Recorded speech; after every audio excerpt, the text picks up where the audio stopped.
now, once again, Raymond Arroyo. Welcome back to The World Over. At the end of last year, controversy erupted when 4 Vatican cardinals joined together in a letter asking Pope Francis to clarify his apostolic exhortation, Amoris Laetitia. Cardinal Raymond was one of the signatories, and I brought you a blockbuster interview with him in mid-December. The cardinals are concerned that Amoris Laetitia would permit divorced and remarried Catholics to receive communion without an annulment. Pope Francis has yet to respond directly to the 4 cardinals. And then over Christmas, a major shakeup occurred at the Vatican's doctrinal office. We'll tell you about that. To explain and analyze, we're joined by the Papal Posse. On set, the editor-in-chief of thecatholicthing.org, Robert Royal, and joining us via satellite from Manhattan, Father Gerald Murray, canon, lawyer, and priest of the Archdiocese of New York. Gentlemen, thank you both for being here. Let's get right to it. During his annual Christmas address, the Pope continued something of a tradition to his Roman Curia on December 22nd. He chastised them a bit for resisting his reform agenda. He said, quote, "It is normal and indeed healthy to encounter difficulties, which in the case of the reform might present themselves as different types of resistance. There can be cases of open resistance, often born of goodwill and sincere dialogue, and cases of hidden resistance, born of fearful or hardened hearts, content with the empty rhetoric of spiritual window dressing, typical of those who say they are ready for change, yet want everything to remain as it was before. There are also cases of malicious resistance, which springs up in misguided minds and comes to the fore when the devil inspires ill intentions, often cloaked in sheep's clothing. This kind of resistance hides behind words of self-justification and often accusation. It takes refuge in traditions, appearances, formalities, in the familiar, or else in a desire to make everything personal, failing to distinguish between the act, the actor, and the action. Was this directed, in your opinion, at the 4 cardinals who signed and submitted the dubia, those questions to the Pope about his exhortation, Father Gerald Murray? I took them as such, Raymond, precisely because the word formality occurs, and that itself is what the dubia were. They were a formal request to the Pope to answer yes or no whether certain points of Catholic doctrine had been changed by Amoris Laetitia. And quite frankly, I was not happy that the Pope framed the dubia, in my opinion, that was his intent, in terms of a diabolically inspired, ill will effort to tear down the pontificate or tear down the Pope. As Cardinal Burke told you, Raymond, his attempt to get a clarity on this is motivated by faith and by love. He loves the Church, and he doesn't want any confusion to disorient the faithful. So only the Pope knows in his mind who he was speaking about, but I think most observers would say when you invoke formality as a category to be rejected, that means the dubia were not welcome criticisms. Robert Royal, your thoughts?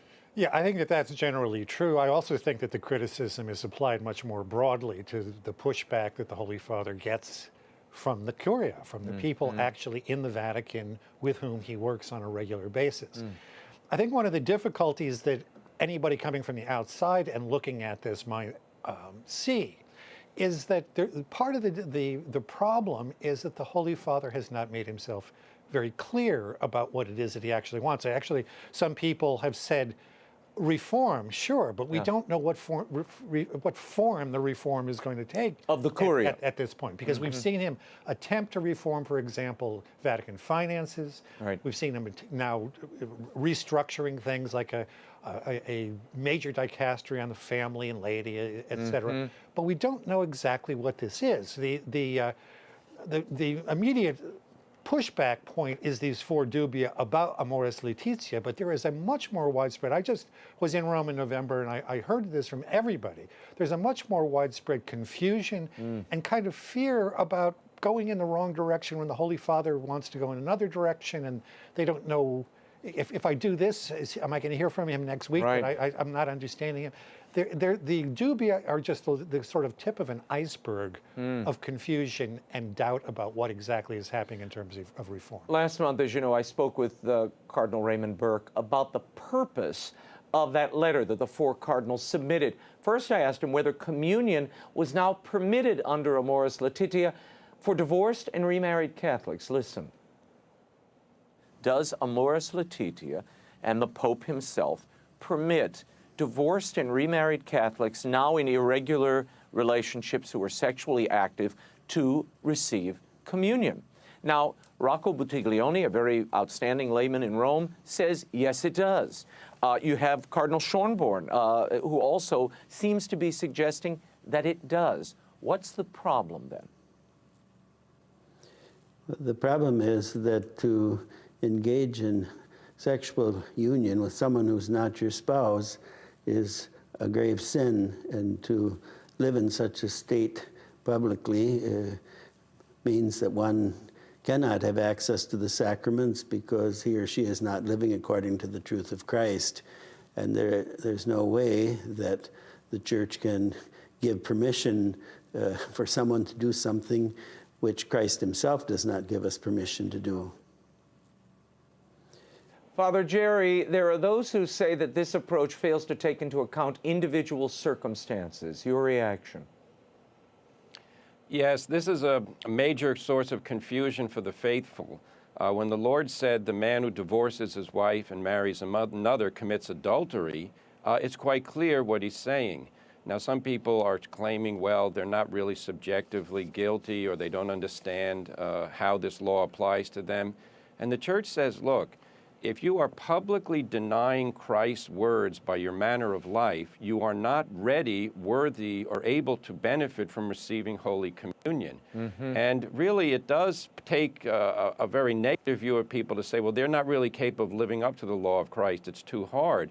And I'd say it's just the exact opposite. The law of Christ brings us to the truth of Christ, which makes living true Christianity easier.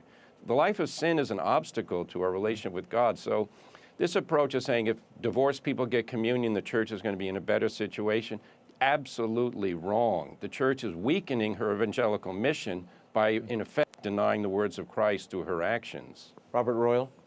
Yeah, we've even heard from people like Antonio Spadaro, who runs Civiltà Cattolica and is very close with the Pope. In fact, ghostwrites a lot of his documents.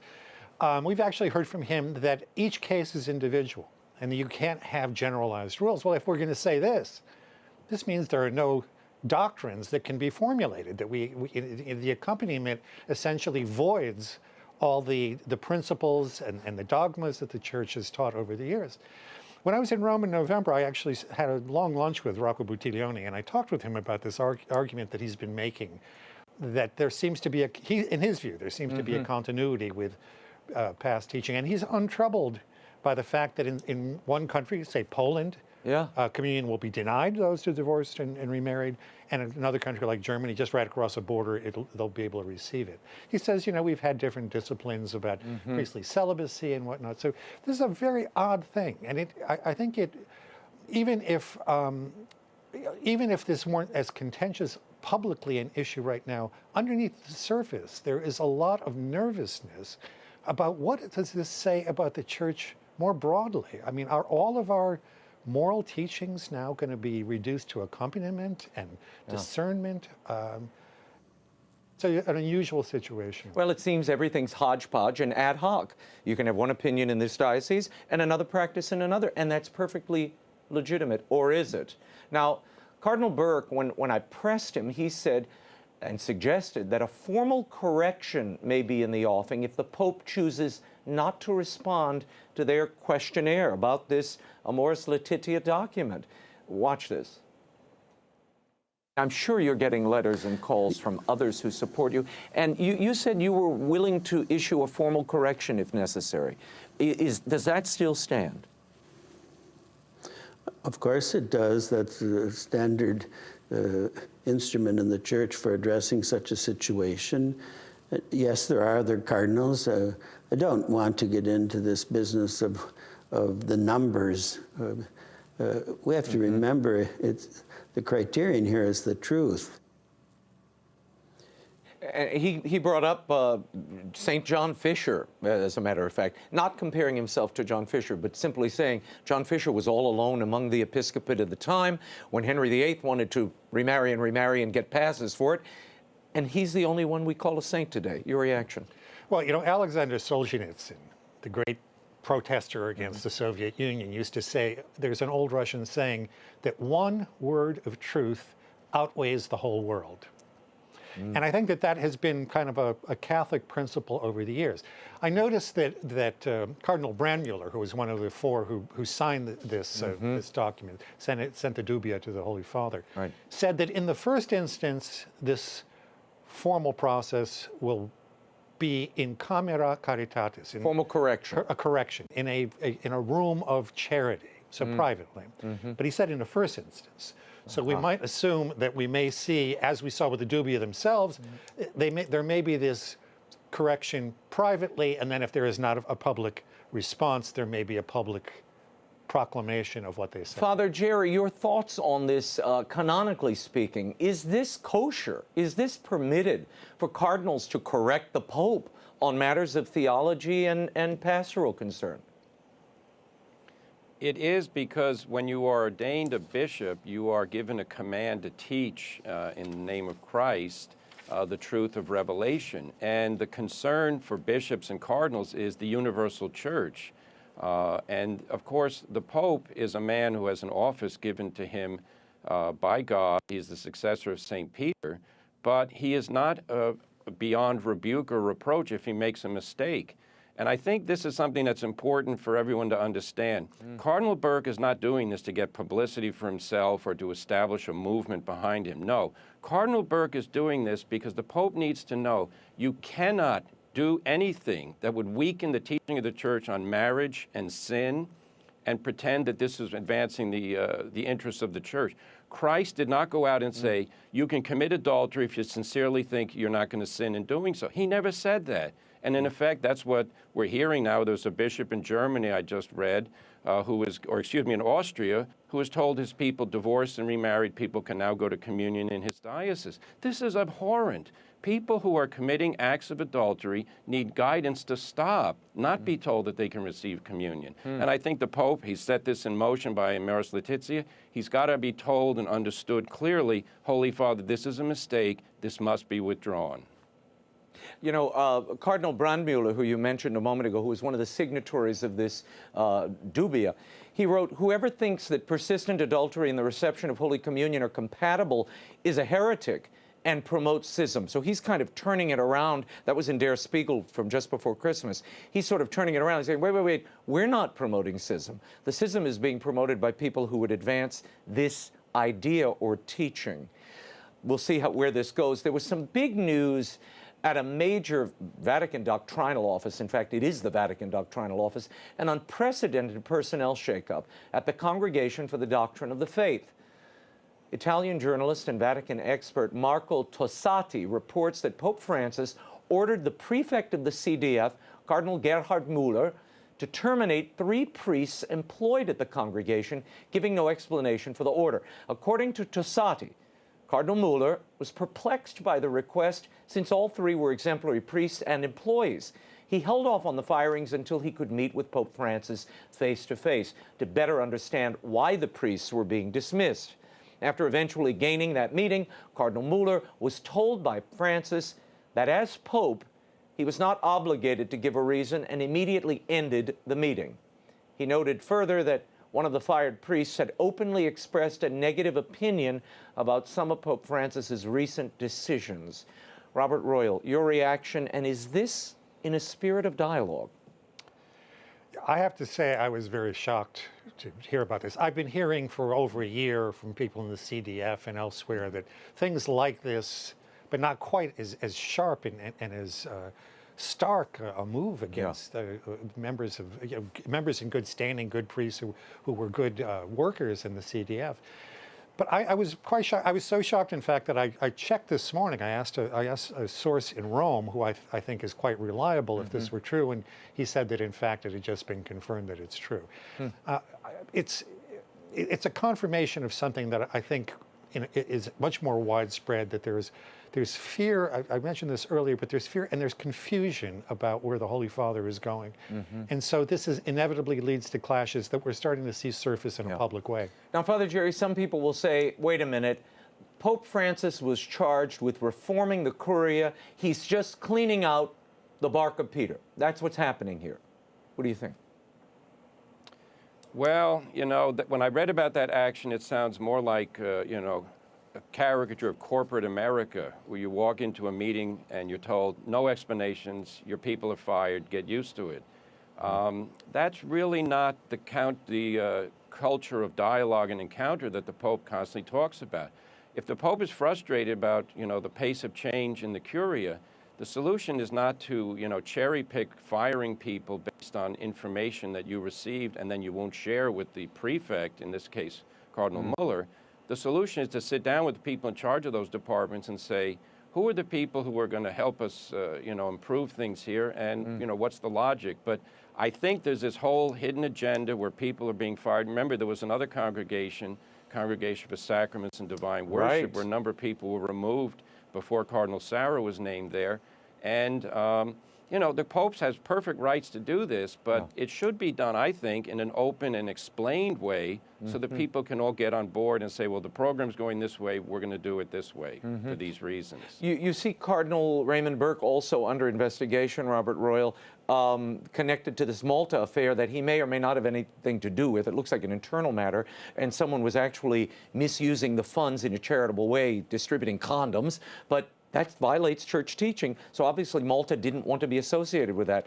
But you have this pattern where you see heads of departments left in place, but the entire staff cleaned out.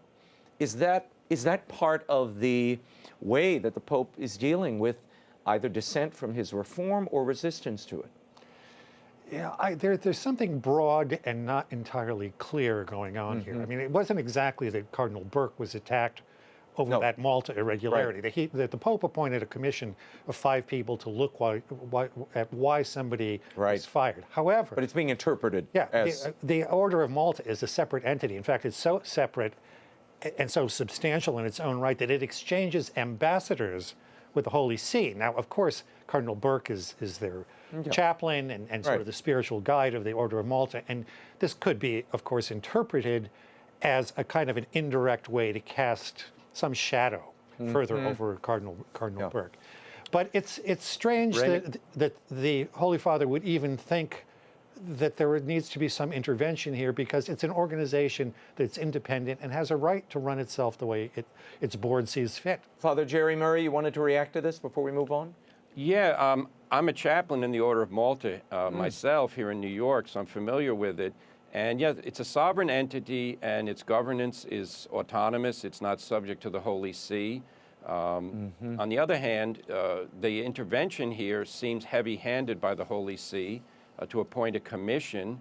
And from the looks of it, the commission was simply appointed by the Vatican without consultation ahead of time. And Malta said, we don't want any part of it. Cardinal Burke's role, of course, as patron of the order, is to act as an intermediary between the Holy See and the order. Again, this is a thing that's in process, and I hope and pray it's resolved in a good manner, because good people's lives are being affected by this. And if there have been problems, they need to be dealt with, but we don't need any more confusion here. Well, I have to report this last bit. I want to get to this before we run out of time. There is now talk and reports that Pope Francis intends to move the handling of sex abuse cases from the Congregation for the Doctrine of Faith back to the Congregation for Clergy and the Roman Rota, or the Vatican High Court. Is this a good idea, Robert Royal? What's at play here?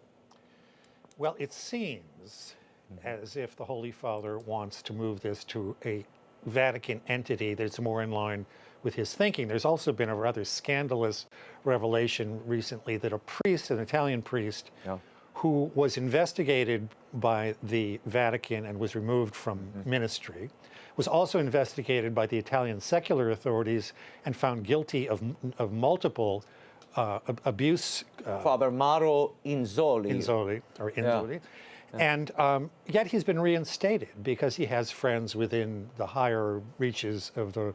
The Pope reinstated him. Of the Curia. In 2000, he was found guilty by the CDF in 2012.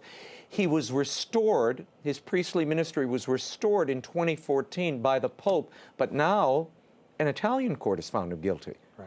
Right. And we have to, I mean, we have to be clear about this. The Holy Father has recently talked about a zero tolerance policy about priestly abusers. So there seem to be different rules for different people who have certain friends in certain places. And maybe it's easier for him to keep some control over it at the Rota rather than in the CDF. We don't know. Because of this turmoil within the CDF, there may be even more yet to come out. Father Jerry, doesn't this fly in the face, though, when you say we have a zero-tolerance policy? The Pope this week said we should go out to the victims, any victims we find, and greet them not with words but with tears. And yet we find this case of reinstating a priest who was found guilty by the Congregation for the Doctrine of Faith. His faculties were removed, and then they were reinstated. Well, it's even broader than that, or deeper than that. He was removed from the clerical state. In other words, he was. You can't remove the sacrament of orders, but you can forbid its exercise, and you can forbid him to ever using that.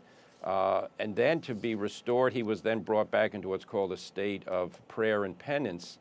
But you know, he can then celebrate Mass and all the rest privately. He was allegedly seen at a public meeting. It's a big mistake, I think, to ever do that, because then you introduce uncertainty, all these other cases, and people are going to say, well, I'd want that particular grace.